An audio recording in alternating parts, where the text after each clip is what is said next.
사람 몸 받기 힘드나 지금 받고 있으며 불법 듣기 힘드나 지금 듣고 있으니 이 몸 받은 금생에 제도 못되면 언제 또 생일받아 이 몸이 제도했으냐. 스스로 부처님께 기하여 받들어 모시고 원어건대 중생들과 더불어 대도를 제득하여 무상의 뜻을 바라겠노라.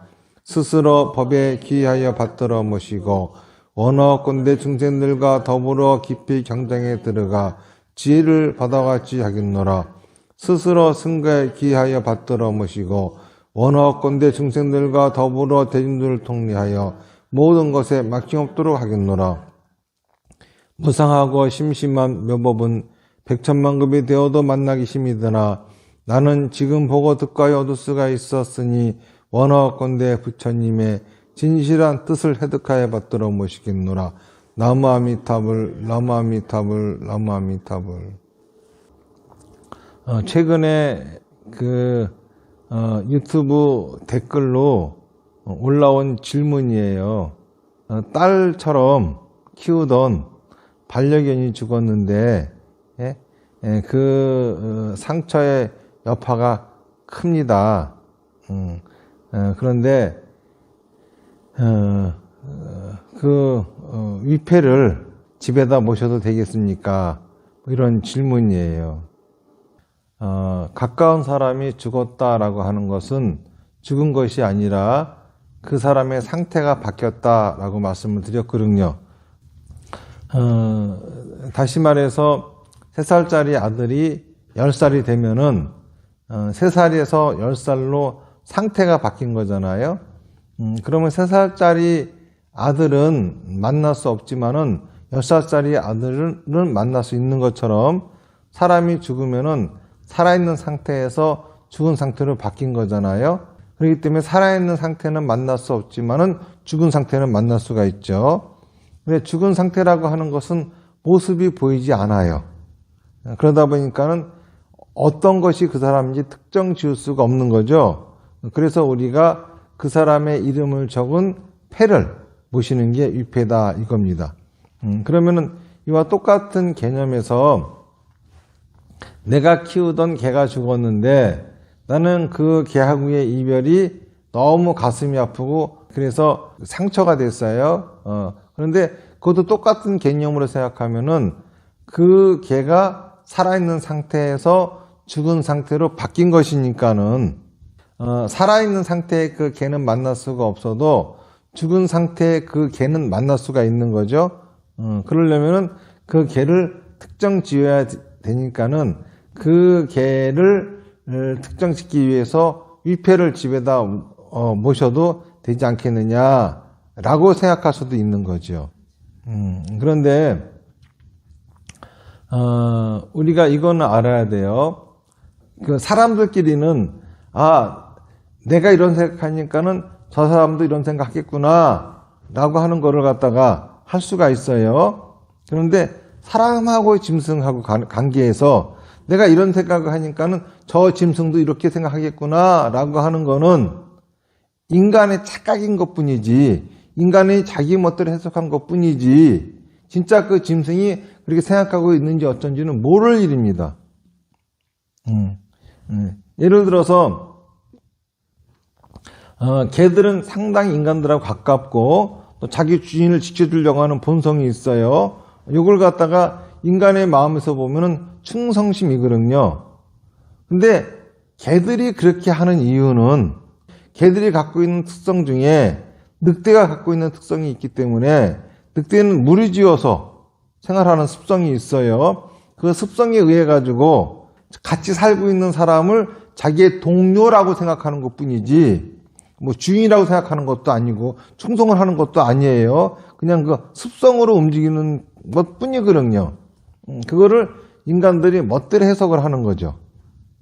그리고 또 하나, 요즘은 이제 개를 데려다가 집에다 키워요. 그리고 또 개랑 해가지고 이제 그 짖지도 못하게 하고 인형처럼 키웁니다. 근데 과연 개의 그러한 삶이 진짜 행복할까라고 하는 거예요. 우리가 보기에는 야, 개팔자가 상팔자다, 이런 말도 있는데, 진짜 아무 하늘 없이 무의도식 하면서 아무 하는 것도 없이 그냥 주인이 주는 먹이나 먹고 살아가는 그 개의 삶이 과연 진짜 행복한 삶일까? 라고 하는 거 한번 생각해 볼 문제죠. 어떻게 보면은 그 개는 평생 그 방 안에 갇혀가지고 어디도 가지 못하고, 단지 그 인간을 위해서 그 인간의 기호에 맞춰서 살아갈 뿐입니다. 그런 개를 가지고 또 사람처럼 또 옷까지 입힙니다. 춥겠다고 생각해가지고. 그리고 또, 음식도 옛날에는 음식 찌꺼기를 먹였는데, 이제는 그렇지도 않고 무슨 개의 건강을 생각한다 하면서 사료를 줍니다. 과연 그렇게 살아가는 것이 개가 행복할까라고 하는 겁니다. 모든 차원을 단지 인간의 시야에서, 인간의 기준에서 보고 있을 뿐이지, 내가 그 개를 가지고 내 아들이니 내 딸이니라고 생각한다 해가지고 그 개가 내 아들이 되고 내 딸이 되는 것도 아니에요. 본래 사람은 누가 키우냐에 따라 가지고 사람이 되기도 하고 짐승이 되기도 합니다. 사람을 갖다가 늑대가 키우면 늑대가 되고, 원숭이가 키우면 원숭이가 되고, 개가 키우면 개가 되고 합니다. 하지만은 짐승은 아무리 사람이 되려다가 내 아들이니 내 딸이니 키운다 하더라도 사람이 되지가 않아요.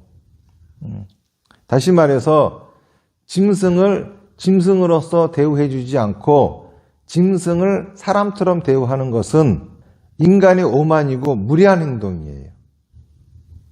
짐승은 짐승이고 사람은 사람입니다. 그렇기 때문에 사람에게 대우해 주는 것과 짐승에게 대우해 주는 것은 분명히 달라야 됩니다. 요즘은 용어를 쓰는 것도 보면은 사람하고 짐승하고에게 쓰는 용어조차도 잘 구분들을 못해요. 주둥아리, 이게 막말이 아니에요. 짐승의 입은 주둥아리라고 하는 겁니다. 그 말은 사람한테 쓰니까 욕이 되는 거죠. 이거는 사람의 이를 얘기하는 거고, 이빨 그러면 짐승의 이빨을 얘기를 하는 겁니다. 사람한테 이빨 그러면 이것이 바로 욕이 되는 거예요. 그런데 요즘은 욕이 되는 줄도 모르는 사람들이 많아요. 제가 길을 가다가 경악을 금치 못하는 문구를 봅니다. 금리빨 삽니다. 반려견한테 금을 해준 이빨을 산다는 거야? 뭐야? 그럴 리는 없잖아요. 사람의 금리를 갖다 산다는 거 아닙니까? 그러면은 금리 삽니다 라고 말을 써야지 금리빨 삽니다 이러고도 뻔뻔스럽게 계속 그 간판을 걸어놓고 있어요. 그러니까 이런 걸 보면은 도대체 요즘은 말도 구분 못한다는 거야. 그래서 그냥 개를 보고도 저 개 주둥아리 봐라 그러면 막말했대요. 그럼 맞는 말이거든. 사람한테 써야 막말이 되는 거고, 야 이거 개 이빨 봐라 할 수 있는 거거든요. 눈이라고 하는 것도 사람 눈은 눈이고 짐승 눈은 눈깔이에요. 사람 눈은 눈알 이렇게 얘기하지만은 짐승은 눈깔이라고 하는 겁니다. 그건 사람한테 저놈의 새끼 눈깔이 이러면은 욕을 하는 거거든. 그런데 짐승을 먹어도 짐승의 눈깔 그랬다고 욕을 했대요. 그건 욕이 아니라고. 이 정도로 사람들이 참 이상해져 있어요.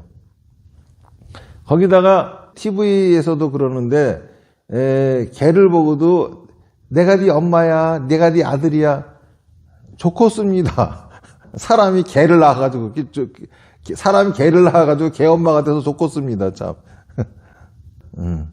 입양을 했다고 해가지고 인간이 개가 되면 안 되잖아요. 그렇다고 개가 인간이 됩니까? 데려다가 개를 열심히 키우면 개가 인간처럼 변한다고 하면은야, 뭐 그래도 상관없겠지만은 짐승은 아무리 정성껏 키워도 그냥 짐승의 본성만 갖고 살 뿐이지 사람이 되지를 않아요. 아무리 딸처럼 키웠다 하더라도 개가 내 딸이 될 수는 없어요. 그렇기 때문에 짐승은 짐승으로서 대접을 하는 것이 올바른 것이고 사람은 사람으로서 대접하는 것이 옳은 겁니다. 반려견, 반려동물이라고 하는 것들은 거의 다 보면은 인간들이 자기 이익을 위해서 삶을 강요한 거잖아요. 죽었으면은 이제 짐승으로 되돌려 줘야지. 죽어서까지 지속적으로 그 짓을 하게 만들어. 짐승들이 그렇게 살고 싶어서 산 거야? 짐승이 만약에 인간처럼 의식이 있다고 하면은 그런 사람 싫어할걸? 하루 종일 방 안에 갇혀 있고 주인 없으면 꼬리 쳐야 되고. 사람들이 올바른 게 뭔지를 몰라요. 착한 척은 더럽게 해. 동물 학대하는 거 나쁜 거죠. 하지만은 과연 동물을 갖다가 몽둥이로 패고 죽이고 하는 것만 학대일까? 집에다 가둬놓고 옷 입히고 동물한테 이 주인이 원하는 삶을 살도록 강요하는 것도 학대예요. 짐승은 짐승답게 살아야 되는 것이고 인간은 인간답게 살아야 되는 거예요. 짐승을 데려다가 자기의 노예로 삼아놓고 말만 아들이니 딸이니 해놓고서 죽어서까지 노예로 유지시키려고 하는 이거는 분명히 악업을 짓는 것이지 선업을 짓는다고 볼 수는 없어요. 이건 역시 짐승을 향한 학대다라고 하는 거예요. 그래서 저는 그 짐승한테 옷을 입히고 위패를 보시고 이거는 또 다른 형태의 동물 학대다, 짐승 학대다라고 저는 생각을 합니다. 가까운 내 가족이 죽었을 적에 그 이별의 상처는 참 크지요. 그런데 가까운 사람뿐만이 아니라 내가 기여하면서 키웠던 짐승도 헤어지게 되면은 짠한 가슴이 남습니다. 짐승뿐만이 아니라 물건 역시 그래요. 내가 아끼던 물건을 잃어버리면은 그 상처가 갑니다. 그런다 해가지고 물건을 잃어버리고 짐승과 헤어진 그 상처를 사람과 헤어진 상처와 똑같이 취급을 한다고 하는 것은 짐승과 물건한테 무례한 짓을 하는 거죠. 다시 말해서 짐승을 사람처럼 취급한다는 소리가 되는 거거든요. 사람의 죽음으로 받은 상처는 헤어짐이 아니라 새로운 만남이라고 하는 의식을 가지고 그 상처를 치유할 것이며, 짐승의 죽음으로 받은 상처는 생명의 소중함, 그 상처를 고이 간직하면서 모든 생명들의 소중함을 우리가 기리는 것으로서 그 상처를 대처할 것이며, 또 물건을 잃어버린 것에 대한 그러한 상처, 이거는 그 물건에 대한 소중함과 그 물건에 대한 감사함, 이런 것들을 간직하면서 요 짐승과 헤어진 상처, 물건을 잃어버림에 대한 아쉬움의 상처, 이런 것들은 간직하고 있을 일이지.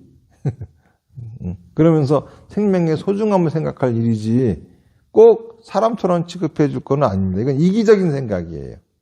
그렇기 때문에 애지중지해서 키웠던 반려견이 죽었다면은 당연히 그 상처는 남겠죠. 하지만은 그 진짜 반려견에게 무례하지 않게 행동한다고 하면은 그 반려견의 죽음을 사람의 죽음처럼 취급해 줄 것이 아니라 짐승의 죽음으로써 취급해 주는 거. 단지 내 생각에 그 시신이 함부로 손상되지 않게끔 잘 묻어준다든지, 그리고 그 개에 대한 것을 내가 추억한다든지, 그리고 그 상처를 가슴에 간직하고서 모든 생명에 대한 소중함, 이런 걸 생각하는 쪽으로 그 상처를 대처하는 것이 옳지 않을까 생각합니다. 살아생전에도 걔가 원하는 삶이 아니라 내가 원하는 삶을 걔한테 살도록 강요했잖아요. 왜 죽고 나서까지 계속 그런 걸 강요합니까? 이제는 개로서 되돌려 줘야 되지 않겠습니까? 나는 그것이 올바른 생각이다라고 생각을 합니다. 자, 합장하십시오. 나무아미타불 영불 10번 하겠습니다. 시작. 나무아미타불, 나무아미타불, 나무아미타불, 나무아미타불, 나무아미타불, 나무아미타불, 나무아미타불, 나무아미타불, 나무아미타불, 나무아미타불. 오늘 그런 질문, 정말 궁금했어요. 어떻게 해야 될까? 저도 잘 모르겠어요. 맨 처음에는 그런 질문 들을 때 제가 안 될 것 같은데 왜 그런지 잘 모르겠어요. 이제 본문 듣고 나서, 그거 맞다. 또, 생각이 밝아지고, 그런 느낌으로 제가 잘 모르겠지만, 본문 듣고, 이해했다. 늘 사람으로서 대접해야 되고, 동물로서 대접해야 된다. 그렇게, 그런 것은 평등하게 대접한 거고, 잘못한 것은 그냥 동물은 사람처럼 대접한 것은 지나치게 하는 거다. 저는 요즘 반려견, 반려묘 해가지고 반려동물에 대한 사람들이 굉장히 그 부분을 그쪽 산업도 엄청 커지고 그러는 걸 보면 무슨 보험까지 막 만들어지고 막 그러는 거 보고 사람들이 얼마나 외롭고 사람 사이에서 그런 인간관계가 힘들고 그러면 저런 식으로 이렇게 개나 고양이 이렇게 의지를 할까라는 생각이 들어서 이게 업장 소멸이 진짜 더 많이 퍼져야 되고 진짜 이 사람들이 얼마나 힘들면 그렇게까지 할까라는 생각이 들어서 이거는 진짜 사람들이 전반적으로 너무너무 힘들게 살기 때문에 저런 식으로 발현이 된 거 아닌가 이런 생각이 들어서 업장 소멸이 좀 더 많이 좀 퍼졌으면 하는 생각이 많이 들었습니다.